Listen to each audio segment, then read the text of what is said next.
I want to thank Brad and Megan again for their strength through all of this. No parent should ever have to bury a child, and no words, no process, no outcome can bring back what they've lost.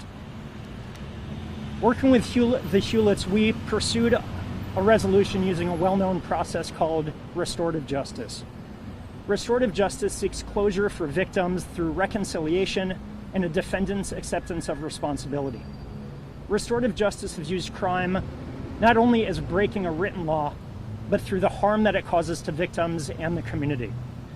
A restorative justice approach seeks to repair those harms and rebuild trust rather than relying only on punishment.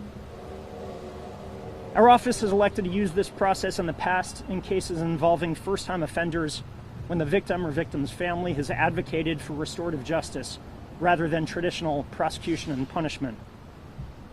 Our office filed the manslaughter charge under the theory that Ramsey Bevan had intentionally or recklessly pulled the gun's trigger, even though he was not intending to harm anyone.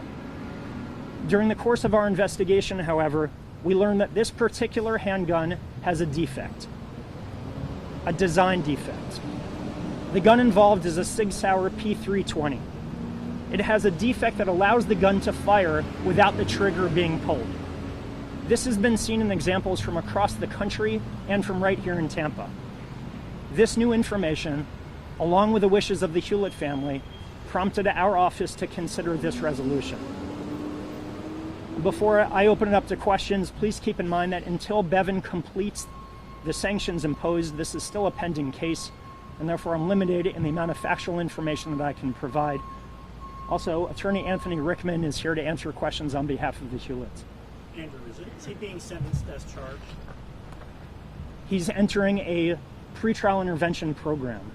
So, as I described before, the program contemplates he completes sanctions, and if he completes those sanctions without violating the agreement, at the end of the 18 or 36 months, the charges will be dismissed.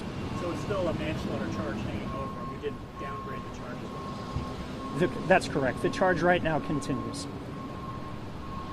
I know Mr. Rickman's here to answer questions. What I would like to ask you is how this event, this tragedy, changed the lives of the young men who were there. Look, I can answer some of that. I mean, look, this tragic event obviously changed everybody's life. You know, we know that the one witness who came forward, he'll be forever affected by this. You know, we haven't had the opportunity to talk to, the Perez's and their family, but obviously it's affected them. We were able to meet with Ramsey Bevan himself. And, through the family, we could see how this affected him. And no matter what resolution we come to in this case, Ramsey is going to have to live with his actions of what happened that day. And everyone in that house, everyone who's involved in this case, the friends, the family, the community, is going to have to live with what happened and the consequences of what happened. And it's affected all of them. Speaking with his lawyer, particularly Ramsey's lawyer, he's explained how it's affected him. So we know it's affected all of them, but nothing could affect, nothing compared to the immeasurable loss that the Hulett family suffered. And to stand here today seeking justice, not vengeance, that's what this has been all about for them. It's about justice for Bradley, not vengeance. It's about doing what's just and what's right. And for them to be standing here today and hugging the person in a meeting a few weeks ago who held the firearm that killed their son, it speaks volumes for this type of family and the type of people that the Huletts are. Do they accept? So what will Ramsey do then to, going forward, what will he do specifically to educate others about this danger?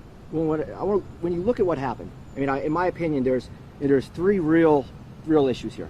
The first issue, number one, is the safe storage of the firearm. And the first thing we want to do is make safe storage law something that prosecutors can use. Something that law enforcement can use to make sure that people who are not storing their guns safely are held responsible, but also to educate. So we want to involve Ramsey in the education of people about how to store a firearm. Number two, we wouldn't be here today if people didn't mishandle a firearm and treat that firearm as it should be treated, as a loaded weapon.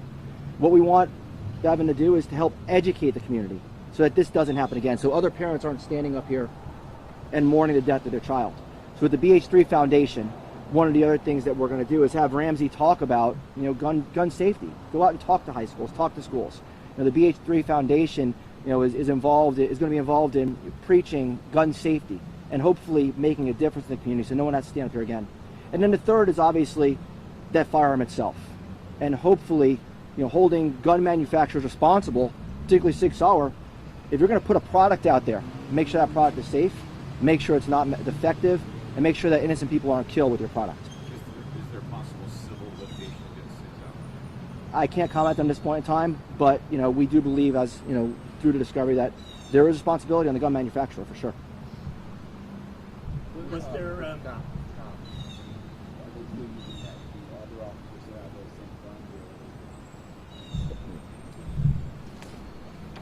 So, Sig Sauer allowed for agencies to refit their gun, to basically send it back and have it fixed in some way, and I'm not a gun expert. And TPD took advantage of that opportunity and actually had the guns that were issued through the department refitted with the intention of addressing that design defect.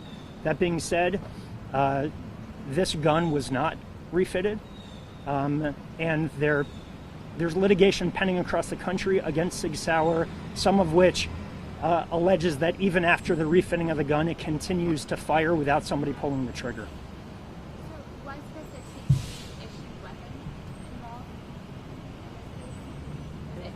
involved? This was not his service weapon. This was his Personal. Officer Perez's personal firearm. Okay. Do you know if there are still Sig Sauers being used by TPD of this model? Law enforcement agencies across the country continue to use the Sig Sauer P320. TPD is still using it. But again, TPD had theirs refitted. Andrew, could you describe, there are two cases today, this one and another case in the courthouse, where very high-profile defendants won't be going to prison for offenses that happen. Is that just the way things are going? I mean, you're working for resolutions. I mean, I'm not commenting on any case that's not in front of us right now or that hasn't happened yet. We're here to talk about what happened in this case regarding Ramsey Bevan. I understand this trial was set to begin in February of 2022. When does this pretrial intervention program begin for him? Well, it begins now. One of the terms of the agreement was for him to provide truthful testimony and to proffer what we call a factual proffer with us. He completed that early October. So as soon as the agreement gets filed officially, he will enter the pretrial intervention program, and then the clock starts on his 36 months. what is the next court date, I guess? I believe he has a court date scheduled for December, but typically the court dates will be set aside, because if he complies with all the sanctions, then there's no need to have him in court anymore. But you have to go in front of a judge to sign a PTI papers, correct? We actually can put somebody in a PTI. Prosecutors have broad latitude in terms of entering agreements with defendants, and that's what we did here. PTI program is something created by statute, so essentially we just put someone into the program, and then the case is taken off the active docket during the pendency of the PTI program. Is he still in jail? Is he still in jail? He hasn't been in jail since he initially bonded out.